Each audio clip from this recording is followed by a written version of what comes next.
Vamos ao principal destaque, pelo menos aqui na capital paulista, do dia. Vamos falar da greve da CPTM, metrô, Sabesp, uma previsão de greve de 24 horas. O governo de São Paulo já determinou, a gente falou no comecinho dessa edição, ponto facultativo na capital.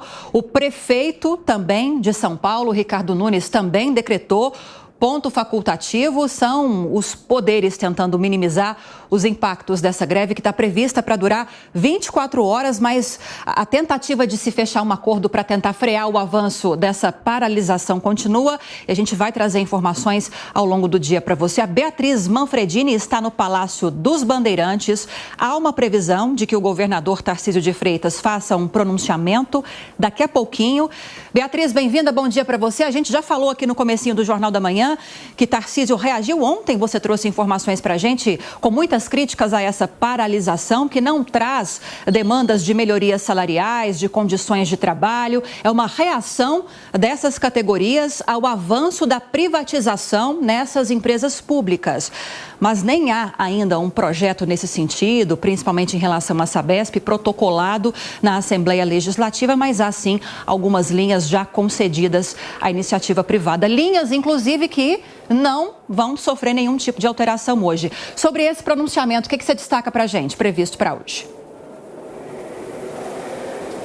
Oi, Lívia, bom dia para você, para o Colombo, para todos que nos acompanham aqui no Jornal da Manhã. O pronunciamento está marcado para daqui a pouquinho, às 7 horas da manhã, aqui no Palácio dos Bandeirantes, e o governador de São Paulo, Tarcísio de Freitas, vai aparecer ao lado de autoridades, tanto do metrô quanto da CPTM e também da Sabesp, para fazer esse pronunciamento. No sábado, o governador Tarcísio de Freitas já tinha classificado essa greve como uma greve feita por motivação política. Ele foi bem enfático ao dizer, então, que não é uma paralisação lutando por direitos trabalhistas ou salariais, que tinha essa motivação política, e disse ainda que ele sempre foi muito claro durante a campanha eleitoral, desde que tentava se eleger como chefe do Executivo paulista, de que tinha esses projetos de privatização. Disse, então, que a venda das estatais foi decidida e definida nas urnas e que essa greve, então, é política e não democrática. Ele falou isso pela primeira vez no sábado e repetiu ontem, também durante um evento aqui no Palácio dos Bandeirantes. A gente, inclusive, separou um trecho dessa fala do governador. Vamos ouvir.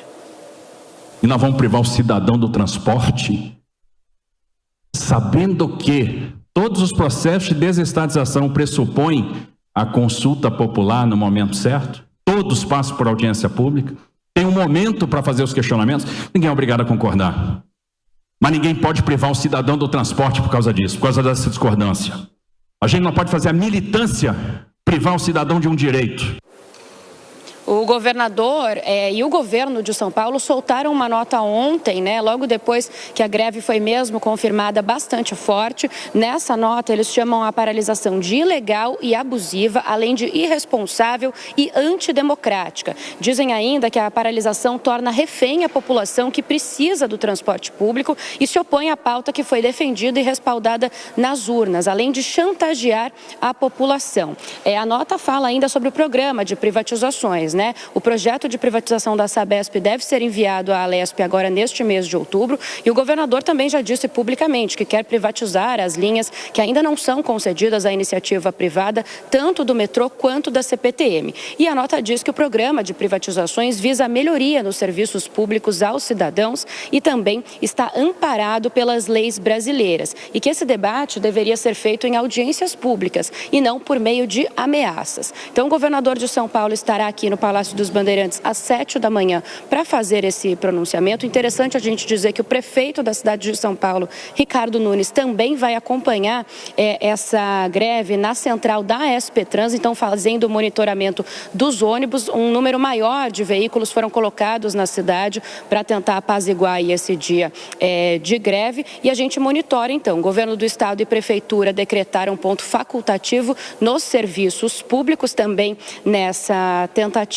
E agora, então, a gente fica aguardando o desenrolar de tudo isso. É interessante a gente dizer também que o governador de São Paulo entrou com liminares na justiça, para que eles conseguissem que os serviços funcionassem hoje. Quando a gente fala de transporte público, de metrô e de CPTM, a Justiça determinou que nos horários de pico deveria haver 100% de funcionamento desses transportes sob pena de multa e fora dos horários de pico, 85%. Já com os trabalhadores da Sabesp, a Justiça também decidiu que 85% dos trabalhadores precisavam participar nesse dia, trabalhar nesse dia. Então, tudo isso, se não acontecer, tem pena aí de multa. Foram essas as liminares que o governo do estado conseguiu com a Justiça, Lívia. E parece que essa multa quase milionária, R$500 mil por dia, não abalou muito o psicológico dos sindicatos que vêm nessa decisão da Justiça com essa determinação para esses percentuais atuando nessas 3 empresas, nesses serviços públicos, como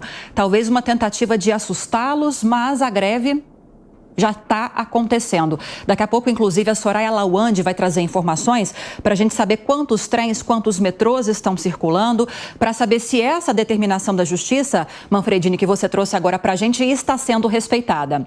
Mas deixa eu